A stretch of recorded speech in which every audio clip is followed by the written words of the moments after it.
Ring Walk Danny in Houston, Texas, here with Regis Prograis. Champ, how are you? I'm all good, bro. All Man, good. good to see you. I was just saying off camera, got some good news, obviously, since the last time we spoke. Get that title shot now, WBC against Jose Zepeda. Right. Jose Ramirez said he got to go say his vows, say I do, forever after. And you get this shot now. Outside of the obvious, what's the opportunity mean for you?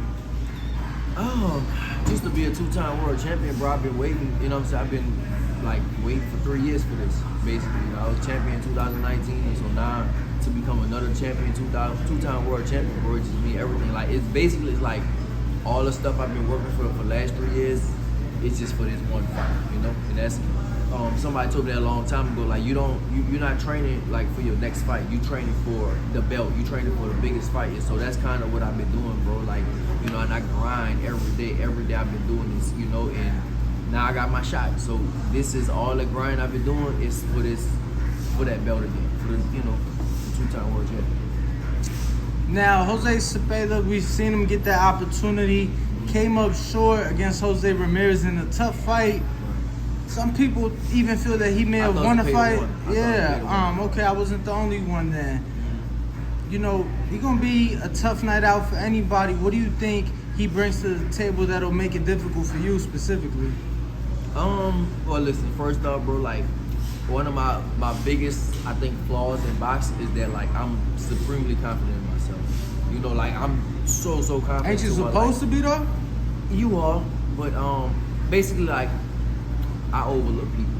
It's not like I don't overlook them, I train for it, but I feel like I'm more superior. I just look at people and I just feel like they can't beat me. That's just how I think about things, But I mean, one thing I do know is Zepeda gonna come to fight. He is a good fighter. He is gonna come to fight, and the thing is about this is an interesting fight because me and him we share one of the same trainers. Me and him share. Julian True is one of our trainers. We both train with him. So Julian said he, of course, for this fight he's stepping out. It sucks for him because he gonna miss out on both of us. Either one of us is gonna be a champion, right? But he's gonna, anyway, he trains both of us. And one thing he told me that he told Zepeda the same thing. He said, look, listen, don't overlook Zepeda. Zepeda is good. He's real talented. You can't overlook him. So when Julian told me that, it's all right, I'm not gonna overlook him. And I don't, like I said, I don't overlook nobody, but I just feel like I'm just super confident in myself, my abilities. I feel like I train so hard, and I feel like I'm super talented already, and then on top of that, I train hard. So I feel like it's gonna be hard to beat. Did you know obviously Zepeda been at 40, you've been at 40, so if Julian been there, did you know that this possibility could happen where he would step away? Yeah. I knew it was gonna happen. So when I started training with you, I lived in LA for a little while. So when I lived in LA, that's when the pandemic happened, and then me and Julian started working together, and then Zepeda saw that, and I think he was don't tell him how to beat me and stuff. He told Julian, don't tell him how to beat me, but we never thought that was in 2019, 2020. So we never thought we'll be fighting each other. But one thing I kind of knew already, I feel like I was gonna fight him. Before my last, so I saw him in a gym. We all trained together at the same gym out there. I trained before him. He came in. So when I was walking out after I took a shower and stuff, I was walking out. I ran to him, him and his brother, and just kind of said what's up. And at that time, I knew I was gonna fight him. I felt like I was gonna fight him, and I kind of knew I was gonna fight him already after this. And then, so y'all sized each other up? Maybe we did. Maybe I sized him up. Maybe he didn't. Or maybe he did. So what's size up? me What up. you see? Who the bigger man? What's up? I feel like I'm definitely a bigger man. I feel like I'm definitely a bigger man. Okay. But that don't mean nothing.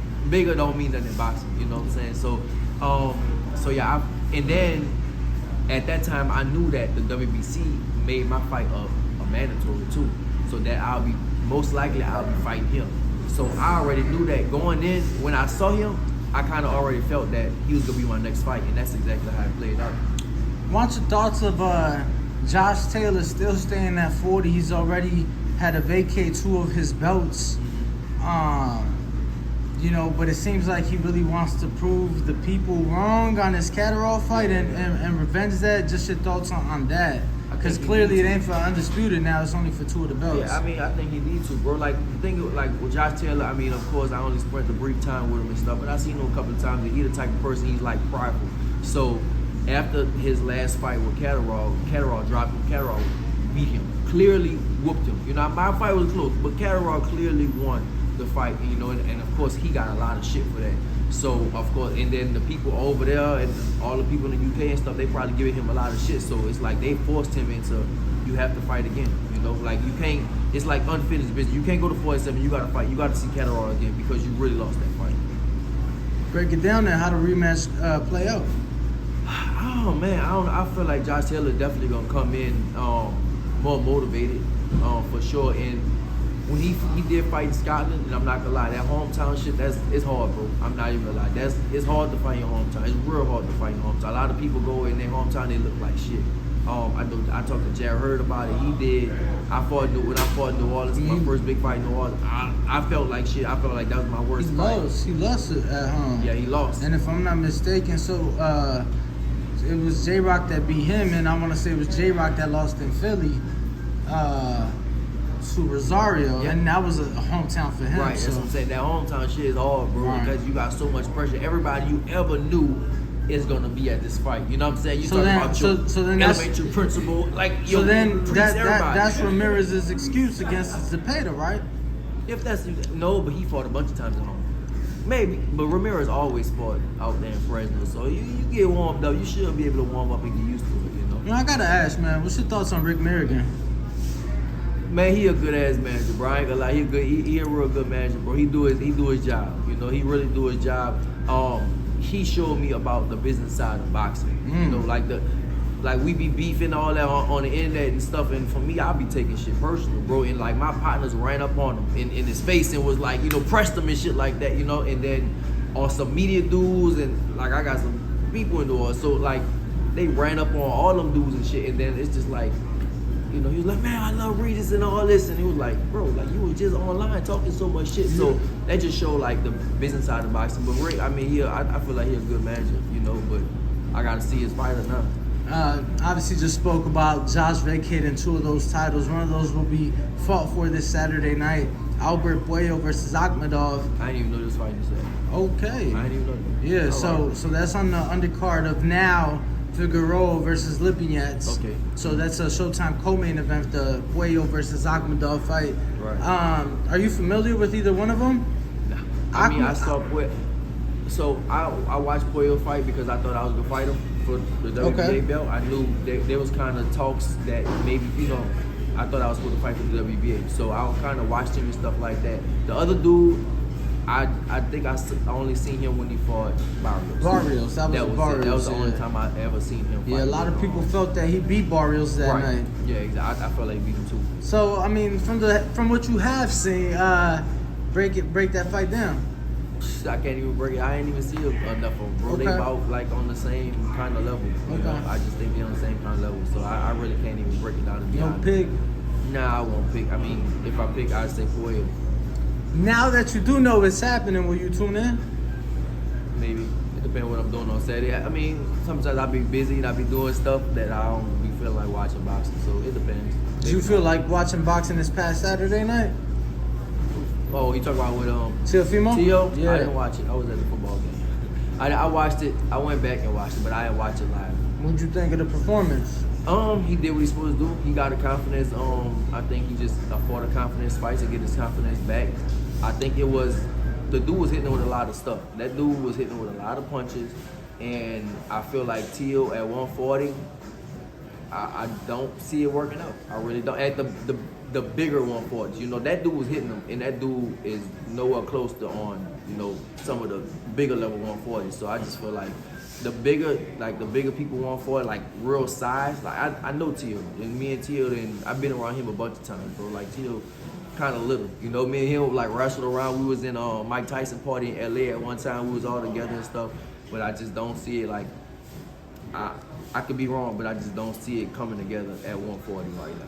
Did you make of Ryan Garcia making his debut at 140 pounds?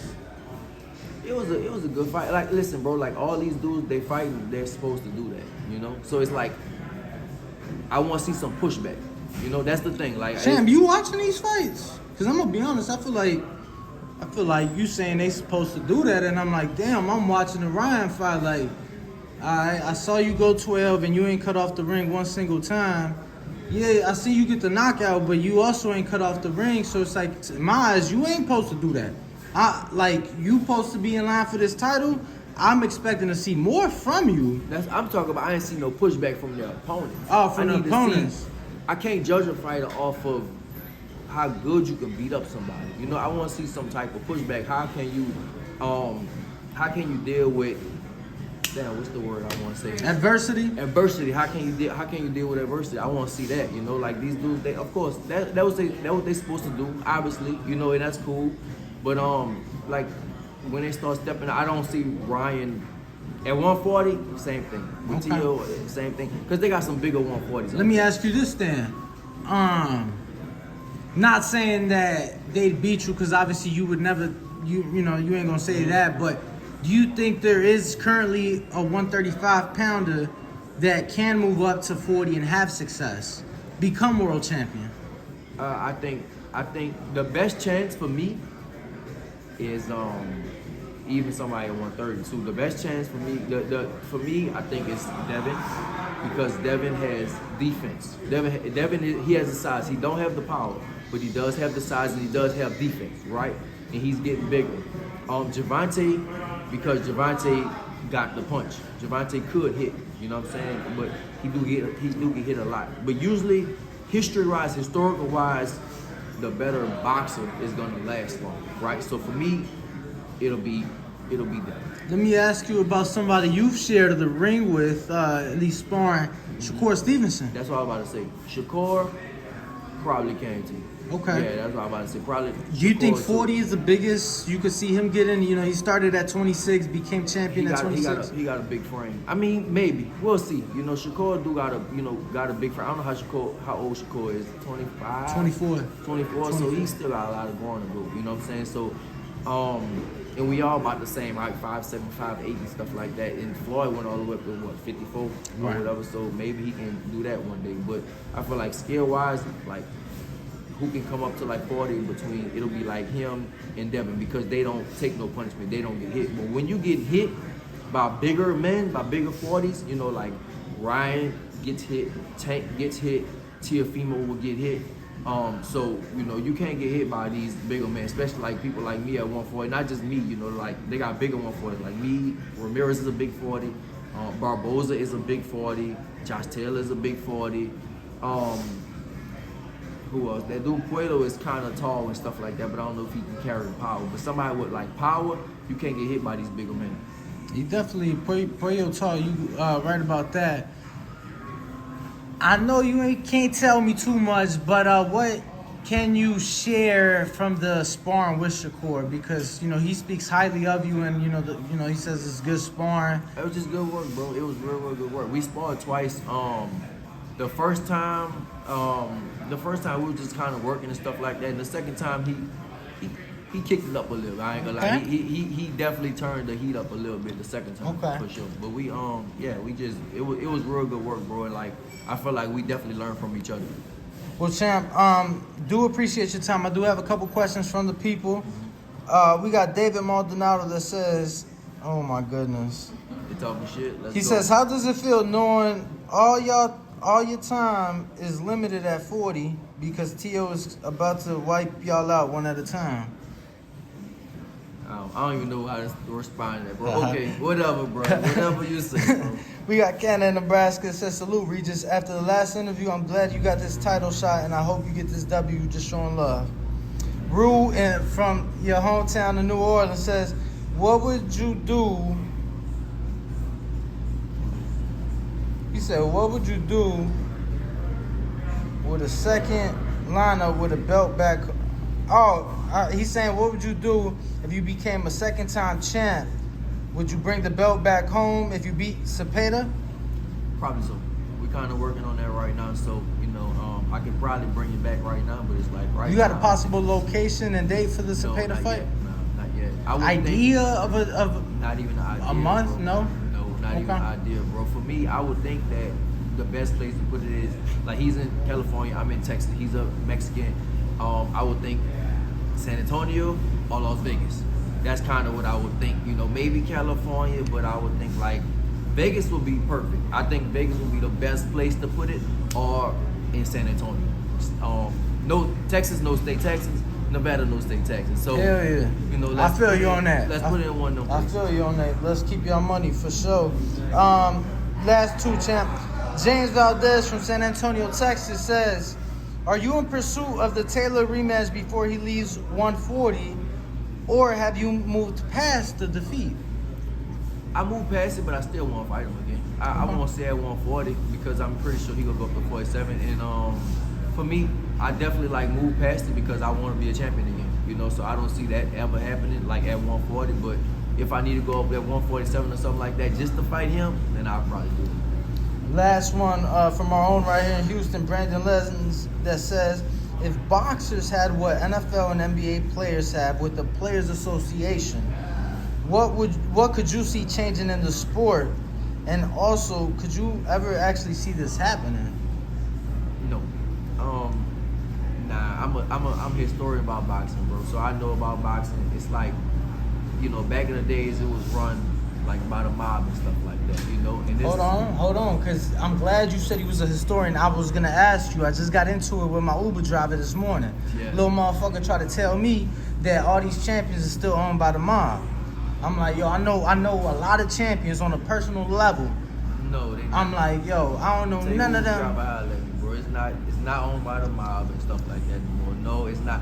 It's like it's not like back in the day it was owned by like the real mob, the mafia and stuff like that. Right now it's like the corporate mafia, right? It's not like the real mob, Blinky Palmero and so when you said Mr. Gray, they used to call him and stuff. It's not that, but it's like more the corporate. It's all right. So everybody has their